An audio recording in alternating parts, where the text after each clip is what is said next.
Hello, dear students! We've guessed that you are also having a hard time with accounting. But don't you worry, you have us! In this video, we are going to discuss about adjusted trial balance, which includes adjusting the entries and how to get the adjusted trial balance. To be able to get the adjusted trial balance, we first need to create the adjusting journal entries, which we'll be showing you how to get in a couple of minutes of the video. But before anything else, don't forget to click like and subscribe to Sir RJ Navarro's YouTube channel. Don't you think it's time to start? Well, before we start, you need to prepare these things first and make sure it's ready. First, you gotta have your pencil with eraser. Para pag nagkamali ka, mabubura mo pa. The second would be paper. Siyempre, kailangan natin ng papel. Alangan naman sa kamay mo isusulat calculation mo. Duh! Next naman ay calculator. But that would be optional since the calculations here are just the basic addition and subtraction. Common sense na lang po dito. And of course, you need to prepare yourself, make sure nakakain ka na at nakatulog, unlike me, para hindi ka maging lutang at mas maintindihan mo pa ang lesson. And finally, you have to prepare a tissue. You know, just in case you get a mental breakdown. Better be ready. So, these are the steps on preparing the adjusted trial balance. First step, magsisimula tayo sa unadjusted trial balance. Make sure na nagawa nyo na ito bago kayo pumunta sa adjusting entries. The second step is to prepare and calculate the adjusting entries. And lastly, record the adjusting entries at either i-add or i-minus mo siya from the unadjusted trial balance para ma-generate ang adjusted balance. In this video, we're going to be using Di Ko Na Kinaya worksheet that accountants use at the end of the period to calculate adjustments and prepare the financial statements. Dito, pag-aaralan natin kung paano magawa ang tatlong columns na pinapakita dito. Sa far left side na makikita dito sa screen, makikita natin ang unadjusted trial balance, which are account balances before the end of period adjustments. Kailangan nating magsimula sa unadjusted trial balance, pero dahil hindi natin alam kung accurate or inaccurate ba ito, we need to assess events and prepare the adjusting entries. These adjusting entries show all the account balances after the adjusting entries have been made at the end of the accounting period. So dito, nagkakaroon tayo ng mga adjustment para makuha ang updated entries na later on idadagdag sa adjusted trial balance. Ang adjusted trial balance naman are the adjustments that are calculated here before entering the adjusted entries in the journal. So dito, kinakalculate natin ang unadjusted trial balance at adjusting entries para makuha natin ang adjusted trial balance. What is adjusting entries? Adjusting entries are journal entries made at the end of the accounting period to allocate income and expenditure to the period in which they actually occurred. So basically, ito ay mga journal entries din, pero ang kaibahan lang nito ay ginagawa ito sa end of accounting period. Ginagawa ito ng mga kumpanya para malaman nila kung magkano ba talaga ang mga expenses and income nila sa accounting period na iyon. Pero ano nga ba ang accounting period? Accounting period is an established range of time during which accounting functions are performed, aggregated, and analyzed. There are three types of accounting period, including the calendar year, fiscal year, and the natural business year. So what is calendar year? Ito ay masasabi nating calendar year pag nagsimula ang book ng January 1 at nag-end ng December 31. Ang calendar year din ang type of accounting period that is generally used for business and companies. We also have the fiscal year. Ito naman ay may 12 months din, ngunit ang kaibahan lang nito ay hindi dapat ito nag-end ng December dahil magiging calendar year ito pag ganun. Example natin, nag-start yung book ng July 31, 2022 and then nag-end siya ng August 1, 2023. Matatawag natin siyang fiscal year dahil 12 months siya at hindi nag-end ng December. And finally, the natural business year. Ang natural business year naman ay nag-end ang book ng kumpanya tuwing lack season o mga panahon na mahina ang business. Let us say for example, ang mga nagbebenta ng mga halo-halo, nag-open sila ng mga business nila pag summer and then nag-end sila pag rainy season dahil matumal na ang bentahan during that time of the year. So, in this example, we're going to use the fiscal year. So let's proceed to the adjusting the entries. So the first one we'll focus on is this problem. Di ko na kina-incorporated ship goods to a customer on December 31, year 2021. The customer did not pay di ko na kina-incorporated until February 2, year 2022. The sale was for 500 pesos and was not included in the company's financial statement. At December 31, year 2021, what adjusting entry should di ko na kina-incorporated record? Obviously, hindi nag-pay yung customer until February 2, 2022. So, ano ang mga adjusting entries ang dapat nating i-record? So, we have accounts receivable and net revenue. Debit increases accounts receivable and credit increases net revenue. Ilalagay natin sa debit side ang 500 pesos ng accounts receivable while 500 sa credit side ng sales.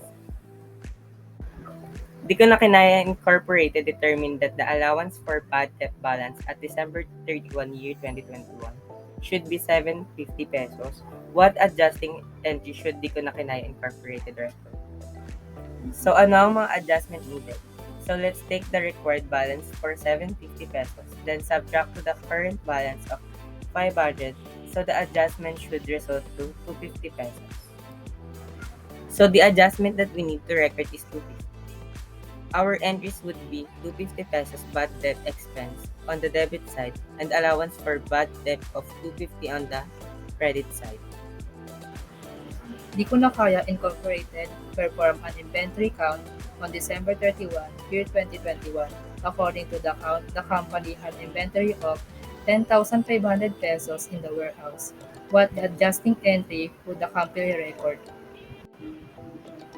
According to the inventory of 10,500 pesos in the warehouse, ito ay ang actual inventory na dapat ay nasa balance sheet.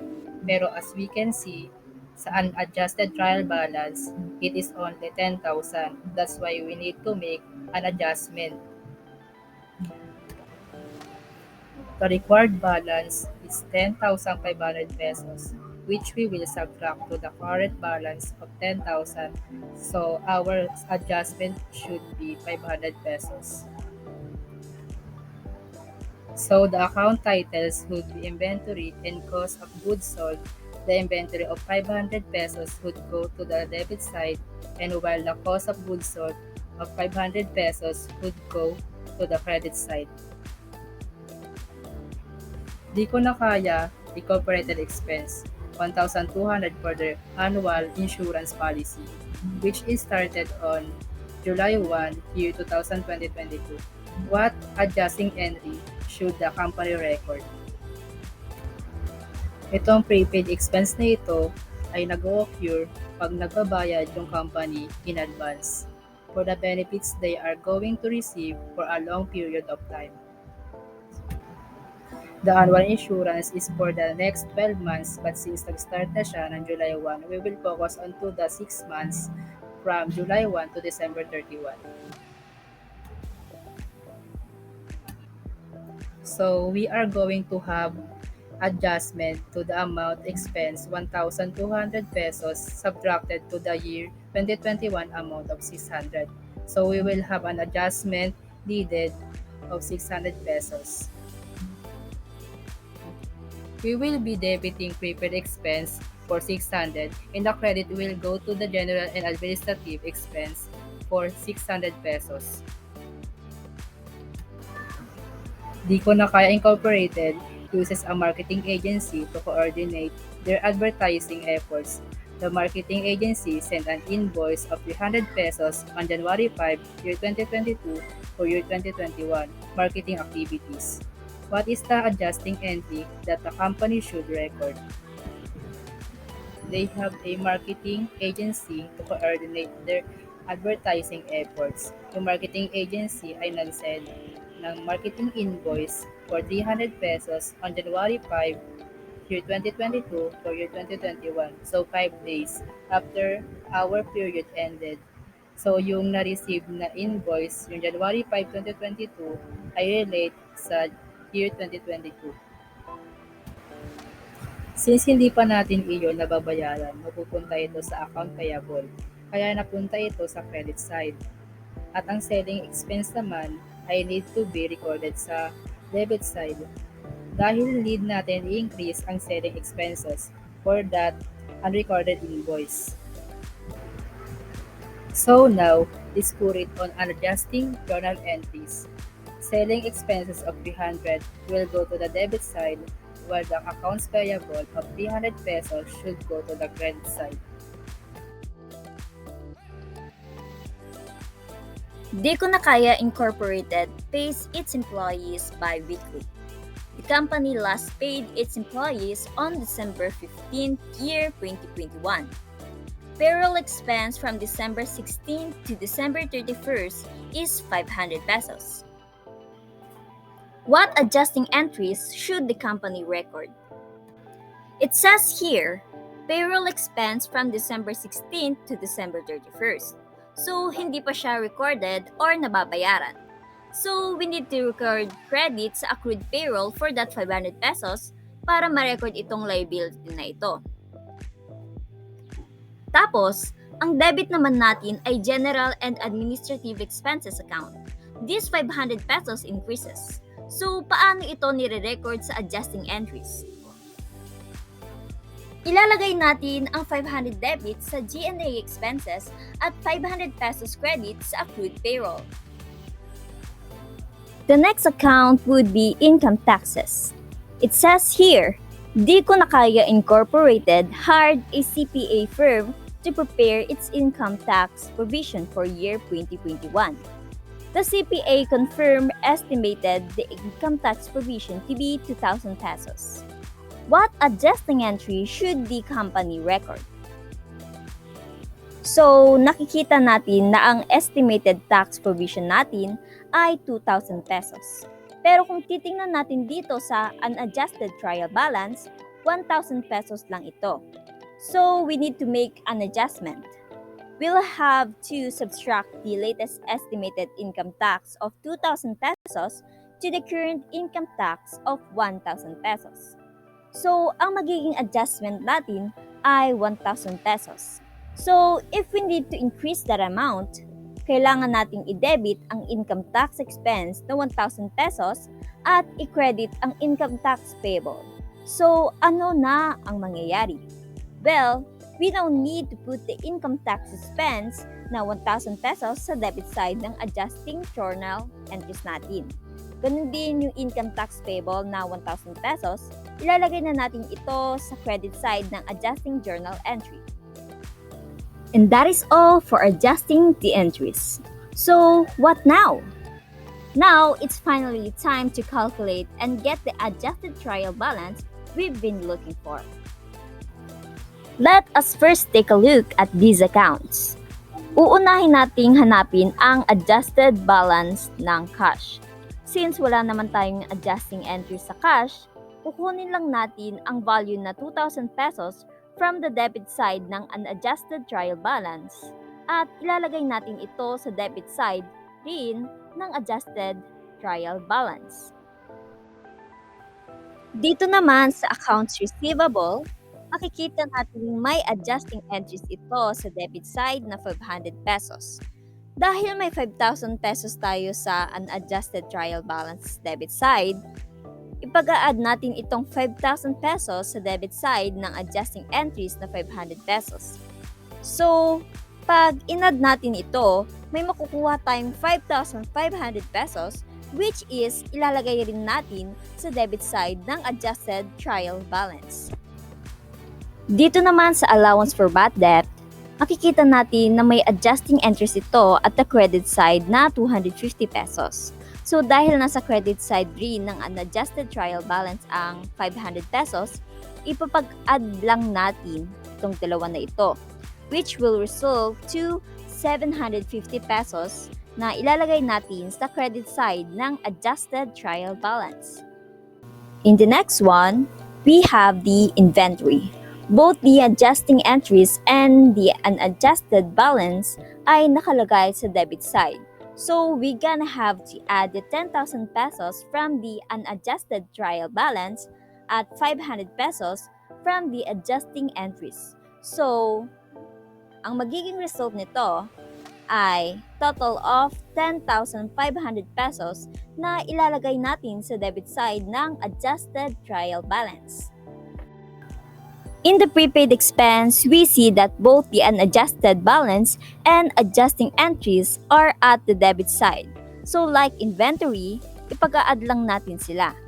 So 6,000 pesos added by 600 pesos. So yung result na nakuha natin, which is 6,600 pesos, ay dapat nasa debit side rin ng adjusted trial balance. Sa property, plant, and equipment naman, wala tayong adjusting entries. So kukunin lang natin yung value ng debit side ng unadjusted trial balance na 20,000 pesos. At ilalagay natin ito sa debit side ng adjusted trial balance. Dito sa account payable, makikita natin na both the adjusting entries na 300 pesos at unadjusted balance na 5,000 pesos ay nasa credit side. So, ipag-a-add lang natin itong dalawa. Ang result nito ay 5,300 pesos na ilalagay natin sa credit side ng adjusted trial balance. Ganun lang din ang gagawin natin sa accrued payroll dahil nasa credit side ang unadjusted and adjusting entries. Ipag-a-add natin ang 2,500 pesos at 500 pesos na magre-resulta sa 3,000 pesos na ilalagay sa credit side ng adjusted trial balance. Katulad ng nasa taas, ang income tax payable ay mayroong unadjusted balance and adjusting entries na nasa credit side. So ipag-a-add lang natin sila. 1,000 pesos added by 1,000 pesos. So, ang adjusted trial balance ng income tax payable ay 2,000 pesos na nasa credit side. Dahil wala namang adjusting entry sa deferred revenue, kukunin lang natin ang value ng nasa unadjusted trial balance credit side at ilalagay ang 1,000 value sa credit side ng adjusted trial balance. Dito sa equity, mayroon tayong 7,000 pesos sa unadjusted trial balance. Pero walang adjusting entry. So ilalagay lang natin ang value ng unadjusted trial balance sa credit side ng adjusted trial balance. Sa sales, meron tayong 60,000 pesos sa credit side at 500 pesos sa credit side ng adjusting entries. So, ipag-a-add natin itong dalawa para makuha ang value na 60,500 pesos sa credit side ng adjusted trial balance. Dito sa cost of goods sold, makikita natin na ang value na nasa unadjusted trial balance na 30,000 pesos ay nasa debit side, while sa adjusting entries naman, nasa credit side ito. So, ang gagawin natin ay isa-subtract ito para makuha ang value na 20,500 pesos. Dahil mas mataas ang value na nasa debit side, ilalagay natin ang 29,500 pesos sa debit side ng adjusted trial balance. Sa selling expenses naman, ipag-a-add lang natin ito dahil yung value na 1,000 pesos ay nasa debit side while yung 300 pesos naman ay nasa debit side din. So, pag pinag-add itong dalawa, magkakaroon tayo ng 1,300 pesos sa debit side ng adjusted trial balance. Sa G&A expenses, ipag-a-add lang natin ang 4,000 pesos na nasa debit side ng unadjusted trial balance at 500 pesos na nasa debit side ng adjusting entries. Pag pinag-add ito, magkakaroon tayo ng value na 4,500 pesos. Which we will need to subtract by 600 pesos na nasa credit side ng adjusting entries. So, ang result ay 3,900 pesos. Dahil mas malaki ang value ng nasa debit side, dapat ilagay rin natin ito sa debit side. Sa bad debt expense naman, parehas na sa debit side ang 1,000 pesos and 250 pesos. So, pag pinag-add natin ito, we're gonna have a total of 1,250 pesos sa debit side ng adjusted trial balance. Sa interest expense, dahil walang adjusting entries, we just have to copy the value na 2,000 pesos at ilagay natin ito sa debit side ng interest expense. Sa income tax expense, we have 1,000 pesos, both in unadjusted and adjusting entries. So what we're gonna do is to add it and get the sum of 2,000 pesos, which we will put on the debit side of the adjusted trial balance. So now, we have the total of 84,550 pesos, both on the debit and credit side. If we subtract it from each other, we're gonna have zero value. Now, we are finally able to balance. That's all for today's video. I hope you had learned something. Thank you for watching.